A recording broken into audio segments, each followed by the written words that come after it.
Muchas gracias a vosotros, un placer estar con los colegas de la SEICA, ahora virtualmente y luego ya nos veremos en Coruña. Así que, como muy bien has dicho, en esta ocasión he decidido meterme en un charco y no hablar de mis experimentos o mi carrera científica, sino mi carrera de gestión en España, puesto que evidentemente la parte que estuve en Bristol Myers y pues ya no tiene interés, ¿no? Voy a empezar por el principio, que siempre es bueno, y por si acaso en España algún día el gobierno de turno se vuelve a interesar por la ciencia, cosa que por el momento no parece que sea el caso. Si seguir los medios de comunicación y todas las entrevistas y esto, la palabra I+D, ciencia, no aparece por ningún lado. Pero hubo una época que sí que en España hubo interés en hacer nuevos centros de investigación. Entonces, creo que el primero fue el CENIO, entonces voy a hacer comentarios. Todos mis comentarios van a ser un poco siguiendo la frase inglesa de good news y bad news, ¿no? Entonces voy a empezar por las good news. Las good news fue que había mucho interés en que esto saliera adelante y que por eso salió. Las bad news es que esto se hizo de una forma que espero que no se repita, porque fue una forma totalmente no preparada, no profesional. Es decir, cuando me ofrecieron hacer este proyecto, no había un plan estratégico, no había una sede, no había un presupuesto, no había nada, ¿no? Entonces, esto espero que si se vuelve a hacer o se ha vuelto a hacer en algunos casos, evidentemente ya no se repita, ¿no? Porque ya digo, todo aquello pues fue a base de buena voluntad, pero creo que hoy día existen otros métodos de hacerlo más profesionalmente. Otra cosa que también se hizo mal al principio, y esa me incumbe, pero es importante recordarla, y es que no hubo una convocatoria pública. Es decir, esto se me encargó a mí a dedo, ¿no? Y esto quizás explique que en el CENIO, desde entonces, si llevamos ya 25 años, todavía no se haya hecho una evaluación a la dirección. Es decir, a mí se me nombró a dedo, a María Blasco se la nombró a dedo, es decir, esto debería de gestionarse de forma más profesionalmente, ¿no? Podría haber una convocatoria pública, etcétera, etcétera. Entonces, esto es importante recordarlo, tenerlo ahí en mente. Esto ya evidentemente no tiene solución, pero para no repetir errores, ¿no? Se dice que el ser humano es el único animal que tropieza dos veces en la misma piedra. Entonces vamos a procurar que en este caso no volvamos a tropezar en la misma piedra, ¿no? Entonces, una vez pasado este periodo, es decir, el periodo inicial donde ni se sabía dónde iba a estar la sede, ni había un plan estratégico, ni se hizo una convocatoria pública, voy a pasar ya a mi propia gestión, ¿no? En mi propia gestión también creo que ha habido, evidentemente aquí hay un sesgo, porque estoy hablando de mi gestión, espero que todos entendáis eso. También hubo cosas buenas y cosas malas, ¿no? Voy a empezar por las buenas, las que creo que son buenas y creo que los resultados pues lo avalan, ¿no? Yo vine con una mentalidad anglosajona, pero durante los 24 años que estuve en Estados Unidos no perdí el contacto con España, con lo cual creo que tenía una información bastante buena sobre la idiosincrasia de nuestro país. Por lo tanto, yo intenté aplicar las características de gestión anglosajonas, pero sin pasarme, es decir, teniendo en cuenta que hay cosas que se pueden aplicar en España y cosas que no. Entonces, de las cosas que se podían aplicar en España, las fundamentales fueron dos: que la subvención nominativa, es decir, el dinero que da el Estado al CENIO, viniera directamente, es decir, no pasara a través ni del CSIC ni de la universidad, sino que viniera directamente pasa a través del Carlos III, pero es finalista, es decir, por el momento, por lo menos, el Carlos III viene de los presupuestos generales del Estado y llega al CENIO, es decir, simplemente es una transmisión, pero no una intervención. La segunda, y esta es la que ya tenemos problemas, es que nosotros nos gestionáramos esa subvención nominativa al 100%, siempre, por supuesto, teniendo presente la intervención de la Administración General del Estado, de la IGAE y de todos los, del Tribunal de Cuentas y de todas las... ahora no me sale la palabra, de todas las inspecciones que hubiera lugar para asegurarse que el dinero estaba bien gastado y de acuerdo a la normativa española, ¿no? Entonces, lo primero que eso implica es que nosotros contratáramos al personal, es decir, adiós oposiciones. Yo soy un enemigo de las oposiciones, aunque he de reconocer que me beneficié de ellas, puesto que cuando yo marché a Estados Unidos ya era funcionario, fui funcionario a los 24 años, es decir, pero siempre está en contra de las oposiciones dentro del mundo de la ciencia. Evidentemente en otras áreas no me meto. ¿Por qué? Porque fuera del mundo español o incluso podríamos decir latino, incluso francés, pero el mundo anglosajón las oposiciones no se entiende, se contrata al que mejor crees que encaja dentro de un determinado proyecto, de un determinado plan estratégico. Luego desechamos las oposiciones. La otra cosa era el régimen interno. El régimen interno procuré o procuramos, porque esto ya evidentemente había un gerente, etcétera, que alguien no ha desconectado el sonido y hay un ruido. Os lo digo por si alguien no se da cuenta y no está en silencio. Es decir, era el procurar hacer las cosas lo más parecido al CSIC, porque cuando yo llegué a España, pues los bulos lógicamente estaban al orden del día y que si cobrábamos 300.000 euros, que si tal, que si cual. Es decir, procuramos, sí que tenemos en algunos casos unos sueldos un poquito superiores a los que tiene el CSIC, pero vamos, está dentro del mismo rango. Entonces, esto lo que nos permitía una flexibilidad tremenda a la hora, una flexibilidad total, estilo anglosajón, a ti te dan tanto dinero y tú lo gestionas como quieres. Yo siempre he utilizado el ejemplo de una familia, es decir, una familia gana 50.000 euros y se lo gasta como le da la gana. Habrá familias que se lo gasten más en adornar la casa, otros se lo gasten más en vacaciones y otros se lo gasten más en comida o en ocio, ¿no? Ya digo, repito, siempre bajo la supervisión de la Inspección General de la Administración del Estado para evitar desviaciones impropias de un centro de investigación. Entonces, ya digo, esto nos permitió el poder atraer a gente muy buena. De hecho, yo siempre mi gran presumir, si puedo usar esta palabra, del CENIO, es que cuando éramos 25 grupos de investigación teníamos 8 ERCs. En aquel momento teníamos 5 Advanced y 3 Junior, entonces no había Consolider. Y en comparación el CSIC tenía mucho menos. No voy a decir los que tenía entonces, tampoco tengo una cifra. La Universidad Complutense tenía mucho menos y nosotros éramos 25 monos aquí en el CENIO, ¿no? Otra de las cosas que estoy muy orgulloso de aquella época es haber podido traer a un investigador del prestigio de Erwin Wagner como modelo. No quiere decir que los otros no tuvieran mismo prestigio, ni muchísimo menos. Aquí está Marisol, por ejemplo, para atestiguarlo.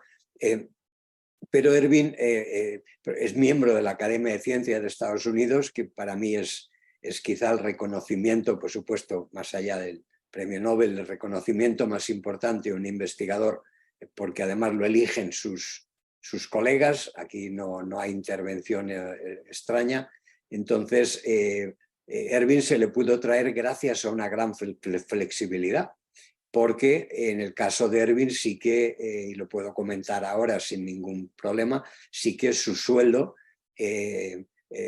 saltaba las escalas. Es decir, sería absurdo pensar que alguien se va a venir a España cobrando 3 veces menos que cobra donde está ahora, que eso es lo que parece que el gobierno, cada vez que habla de traer talento de fuera, se le olvida que aquí cobramos en general muchísimo menos que fuera.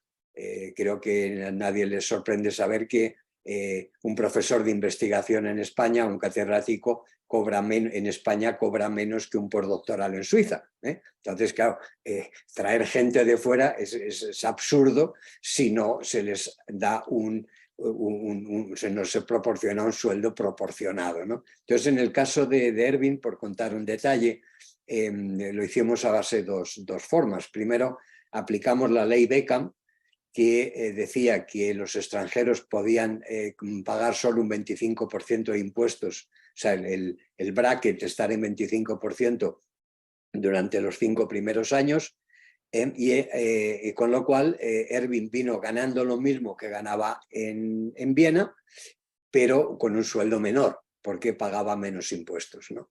Pero aún así, evidentemente era una cifra muy superior a la que ganaba yo como director o el resto del faculty, una ayuda del BBVA, ¿no? Se buscó dinero privado para aumentar su salario a ser comparable con el de Viena, puesto que además el coste de vida en Viena y Madrid, pues más o menos era parecido, ¿no? Entonces, quiero decir, eso es una flexibilidad que ahora, vamos, es que ahora ya ni se te ocurre plantearla, o sea, ahora ya eso ya fue como la poesía bueno, ya se me va. El tiempo pasado fue mejor, que dice el poema. Esto permitió realmente, ya digo, contratar gente de muchísima valía, en la cual algunos fueron extranjeros, otros fueron nacionales, pero en ningún momento hubo que hacer oposiciones, etcétera, etcétera. Así que eso lo hemos perdido ya.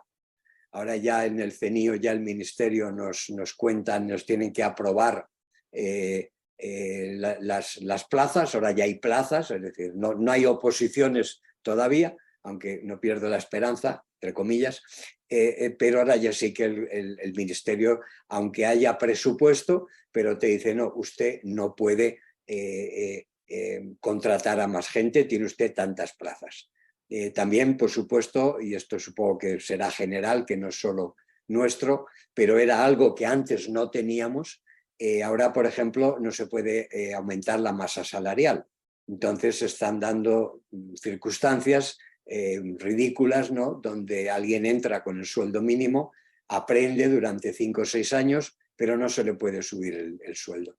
Entonces, resulta que ya es una persona con experiencia, pero que sigue cobrando el sueldo mínimo. Esto obviamente afecta sobre todo a los técnicos, pero también es un problema derivado de la intervención del ministerio, que ya prácticamente ha negado la segunda premisa, la segunda condición que yo puse para aceptar volver a España. Recuerdo que la primera era que el presupuesto, la subvención nominativa, nos llegara directamente de los presupuestos generales del Estado, y la segunda, que nosotros la gastáramos, la utilizáramos como creyéramos más conveniente, siempre, repito, bajo la mirada, la inspección de la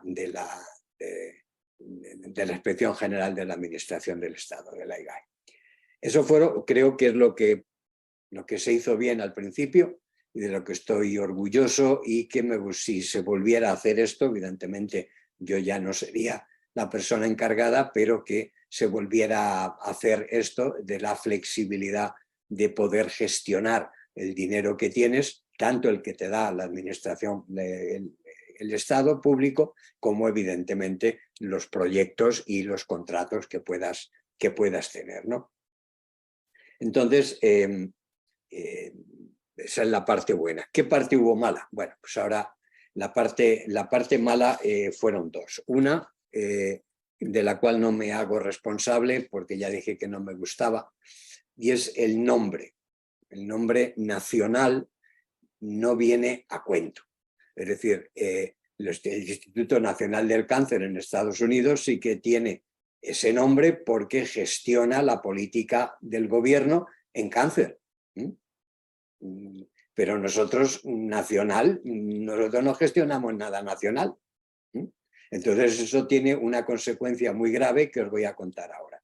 Entonces el nombre nacional no nos pega. Podrían haber puesto el Centro Madrileño de Investigaciones Oncológicas, eso hubiera estado correcto, porque evidentemente estamos en Madrid, ¿no?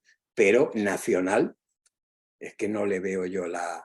Se ha utilizado para otros centros, viene a la mente el Centro Nacional de Biotecnología, donde tampoco representan ninguna actividad nacional, ni tienen poder de convocatoria, ni de regulación, ni nada, pero bueno, el nombre está ahí y yo creo que eso, como veréis ahora, nos ha causado problemas. El otro problema fundamental es el patronato. Es decir, en el patronato a mí aquello se me escapó porque, bueno, pues tampoco no estaba pendiente de todo, y además al principio el patronato fue muy positivo, ayudó muchísimo hasta que llegó doña Celia Villalobos y ahí ya me di cuenta que la formación del patronato no era la correcta, ¿no? Entonces, ¿qué problemas tenemos con el patronato? Bueno, pues fundamentalmente cuando voy a hacer una aclaración para que nadie me malinterprete. No estoy criticando ninguna actividad del patronato, estoy criticando la composición del patronato. Vale. Podría criticar la actividad también, pero no lo voy a hacer, porque no viene al caso. Entonces, ¿qué pasa con el patronato? Pues que es puramente político. Es puramente político y jerárquico. Es decir, el patronato está presidido, en su día estuvo presidido por las sucesivas ministras de Sanidad, Celia Villalobos, Ana Pastor, Cristina Garmendia, bueno, ya se me van los nombres. Las distintas ministras de Sanidad primero y luego ya pasamos a Ciencia. Entonces, ahora es la secretaria de Estado, Raquel Lloti, la presidenta del patronato, siendo, por supuesto, presidenta de honor la ministra, que eso no tiene mayor relevancia. Entonces, ¿qué pasa? Pues que prácticamente el resto de la composición del patronato, con solo dos excepciones, dependen de ella. Es decir, entonces, en un patronato tienes que tener, todos los patronatos están formados por gente de diverso origen, que no tienen una dependencia jerárquica, porque, claro, si es así, en el patronato, bueno, y eso me consta, no hay discusión, pero es simplemente un mecanismo de aprobación de contratos y de convenios, es decir, puramente administrativo. Ya digo que el patronato ni a María Blasco ni a mí se nos ha evaluado. Es decir, lo digo para que no parezca que esto es una crítica, es decir, es algo de un funcionamiento impropio.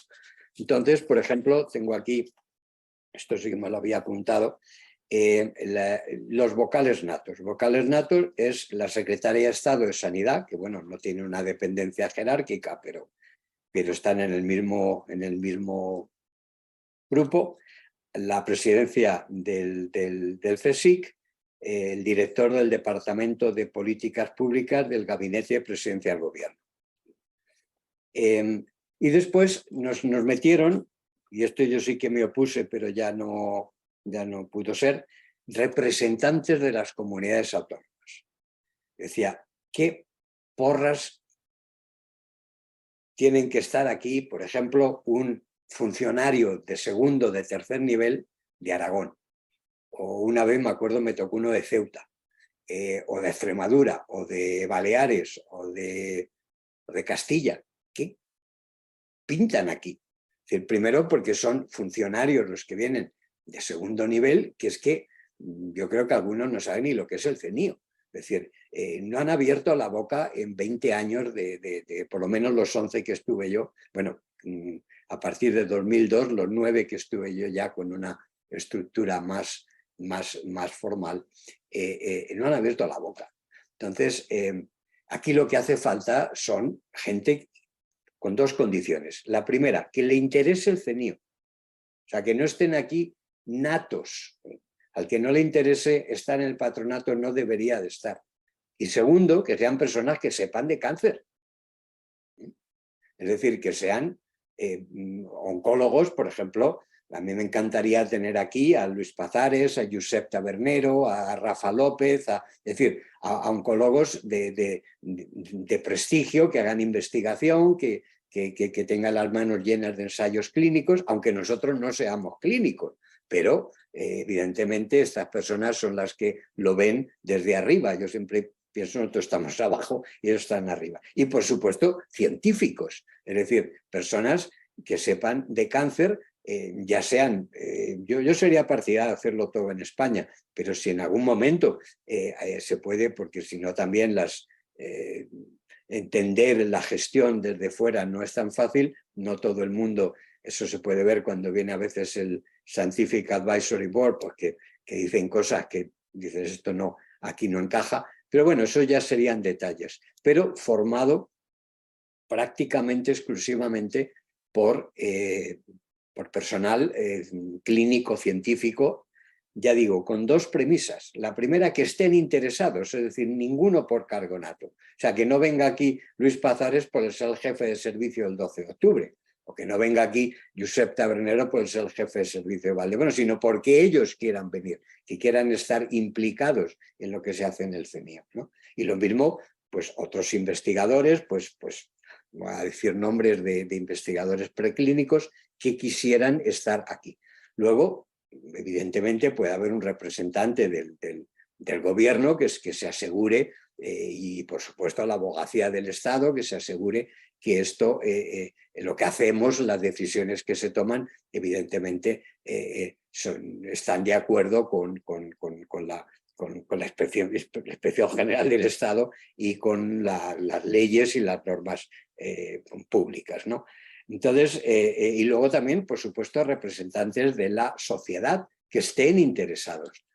Aquí tenemos única y exclusivamente dos personas que representan. Uno es de la Fundación BBVA, que lleva mucho tiempo, Rafael Pardo. Rafael Pardo jugó un papel muy importante en la contratación de Erwin Wagner y evidentemente es lógico que esté aquí, pero claro, una persona de 14 o 15, pues supongo que yo participaba, cuando yo estaba sí que participaba, pero bueno, en aquella época la verdad es que había un poco más de interacción y bueno, pues estupendo que esté y que siga estando. El otro, por lo que tengo puesto aquí, es de la Fundación Bancaria Caixa, bueno, de la Caixa, pues tiene un nombre de la Caixa, que también tuvo una época que nos ayudó muchísimo. Y también aprovecho esta intervención para darles las gracias, porque hubo una época que nos financió 10 becas predoctorales. En España siempre las becas postdoctorales son complicadas. 10 becas predoctorales que nosotros elegíamos a los candidatos y es decir, de 4 años, con lo cual llegamos en un momento a tener 40 estudiantes financiados por la Caixa. Y fue muy bonito porque, no porque nosotros seamos antiespañoles o fuéramos, sino porque gente de fuera, la verdad es que en general venían mejor preparadas, con los cuales de los 40 becarios, pues a lo mejor 25 eran extranjeros y 15 eran nacionales. Y entonces esto hacía que tú entraras en el CENIO y oyeras hablar inglés mucho más que oyeras hablar castellano, ¿no? Y fue una época muy bonita porque dio mucha riqueza, creo también cultural científicamente hablando, al CENIO en aquella época, ¿no? Teníamos gente de Alemania, de Italia, incluso de Estados Unidos.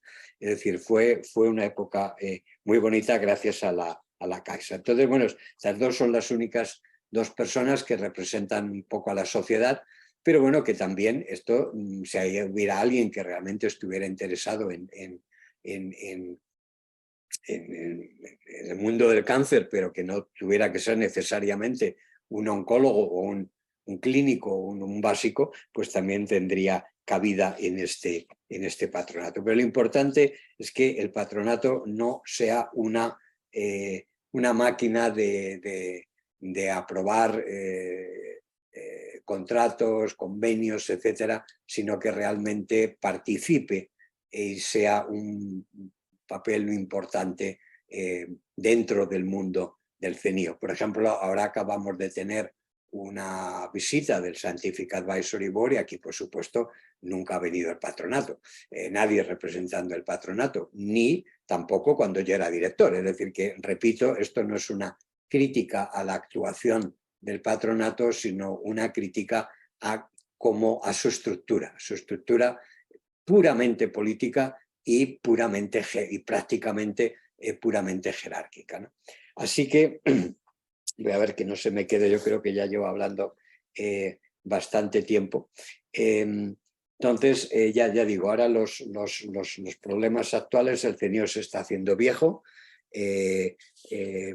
la subvención nominativa no ha variado en 20 años y estamos ya empezando a tener problemas de equipamiento, de posibilidad de renovar equipamientos, servicios, etcétera. Es decir, que el CENIO requiere una capa de pintura, hablando en términos, no en términos reales, sino en términos figurativos, ¿no? Y sobre todo requiere tener una dirección, y cuando digo dirección no me refiero a la dirección del centro, sino al patronato, mucho más interesada en el CENIO y mucho más formada por profesionales del mundo del cáncer. Así que yo no sé, yo creo que con esto he hecho un poco una revisión de lo que fue en un principio. Evidentemente he procurado no hablar excesivamente de las cosas que fueron buenas. Fue una época muy bonita. Después evidentemente hubo mucha gente que se fue y yo personalmente como primer director pues les echo mucho de menos, ¿no? Gente como Guillermo Montoya, como Erwin Wagner, como Alfonso Valencia, incluso otros con los que tuve menos relación, como Christopher Heschen, Manuel Hidalgo también tuve bastante relación. Es decir, se echa de menos. Esto no quiere decir que el personal que hay ahora, pues evidentemente no sea de gran valía, pero yo personalmente echo de menos la flexibilidad que tuvimos en aquella época para contratar, para comprar equipamiento, para establecer normas internas, etcétera, etcétera, que hicieron que la vida aquí yo creo que fuera pues un poco más, con más vidilla, para decirlo, una vidilla más parecida a la que yo conocía o tuve posibilidad de conocer en Estados Unidos y, bueno, indirectamente también en Europa. Así que yo creo que con esto ya os he dado suficiente rollo y creo que va a ser más interesante escuchar las preguntas que tengáis y emplazaros a que vengáis a Coruña. En Coruña, si esto os puede servir de interés, Marisol me ha convencido de dar una charla un poco más de lo que es la trayectoria científica y el mundo de la ciencia en general, del cáncer en particular, y luego ya os contaré el rollo de lo que estamos haciendo ahora en el último día, creo que es el último día del Congreso. El Congreso tiene muy buena pinta y vamos, encantado, looking forward, que dicen los americanos, a participar en él, y espero veros a todos vosotros allí en noviembre.